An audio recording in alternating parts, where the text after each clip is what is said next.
Hello, Wit. It's Sarah Jarowitz, and I'm coming to you from my home studio space, bringing you your Art After Dark series for the rest of the semester via online.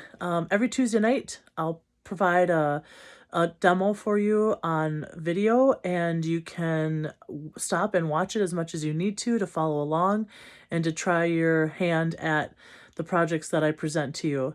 This week, I'm going to do some watercolor flowers for you. Thought it would be a perfect object to paint this time of year with flowers coming up outside and maybe bringing a little cheery color into your quarantine days. So I hope you have a little space of your own that you can set up shop. I'll give you a set of what I'm doing with materials and then go through the process with you.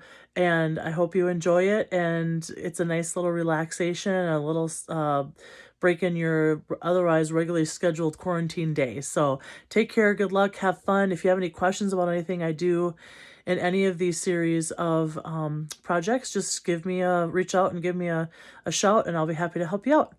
Take care, everybody. Have fun. Peace. First thing is you're going to want just a simple set of colors, your primary colors, yellow, blue, and red of any sort that you choose. And then that's kind of hard to read, but that's a Payne's gray there instead of black. I think black kind of makes everything dull and kind of mucks up the painting. So Payne's gray is a good dark to use. And then this is a burnt umber that's nice to use as an accent when you're doing your sort of landscape-based colors. So primaries and then the accents of Payne's gray and burnt umber. And you're going to want a couple of brushes if you can. A round brush is nice to do petals and leaves. Straight edge is good for stems and also petal work. If you don't have multiple brushes, that's okay. A round brush is great, or whatever kind of brush you have. You can just make it work. And then you're going to need your palette where you put your colors out. You can see I have the red, the blue, and the yellow, and then I made green and purple and orange to get up my sort of full color wheel, basic color wheel, and then the burnt umber and the Payne's gray. And then I have a couple little pots of water here. So that's the basic setup along with your nice white sheet of paper. Obviously watercolor paper is the best because it helps make the paint move and do the things that it best does, the quality of the paint. And so that's the best, but if you just have regular white paint or white paper, you can use that as well. We're going to start with making some poppies. We're going to start with some red on our brush, and we're going to bear down to get a lot of paint on there initially, and then we're just going to wiggle the brush out to make it a little wider at the end. And then we're just going to keep going around and leave just kind of a little space in between. And we're going to lay down 4 or 5 petals there as we keep going around. You can, if you load up your brush really well, you can get quite a number of strokes down with one paint application of your brush. I'm going to put the last one in there, and then we're going to kind of connect those just slightly.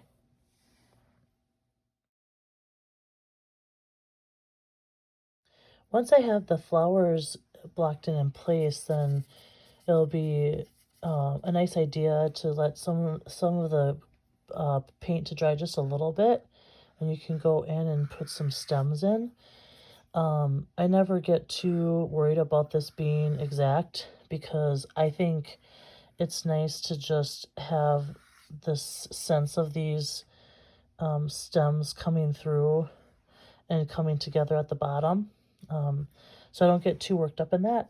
And then I also like to just add some just sweet little leaves that are not anything too complicated. It's almost like the same kind of idea that you did with the leaves up here. Or the petals up here. Just a little stroke and kind of a smudge of your brush that gives it a little leaf shape.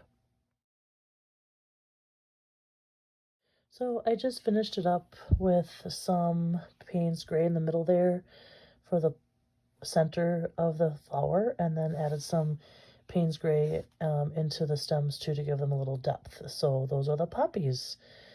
Pretty simple, pretty happy. You can play around with the colors and see what happens when you mix different colors, what happens when wet gets on wet, and that little bleed that happens. That's really nice. Gives it a nice light and airy feeling. So, happy puppies. This one I'm going to start with the stem. I'm going to kind of create a space where I want my flower to come from.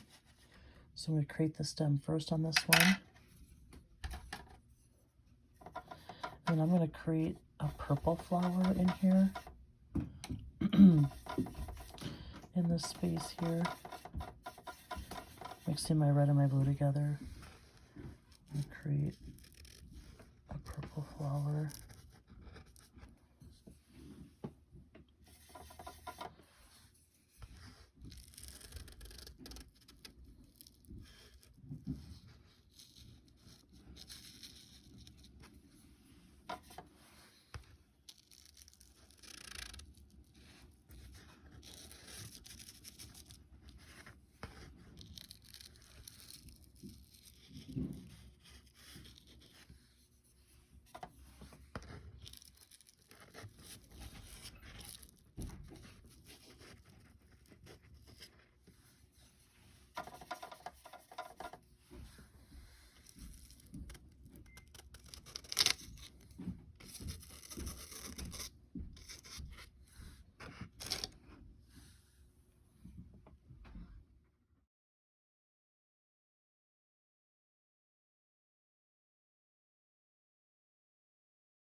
So just like I did with the poppies, I went in and just added some extra dimension and some extra details into this set of flowers over here.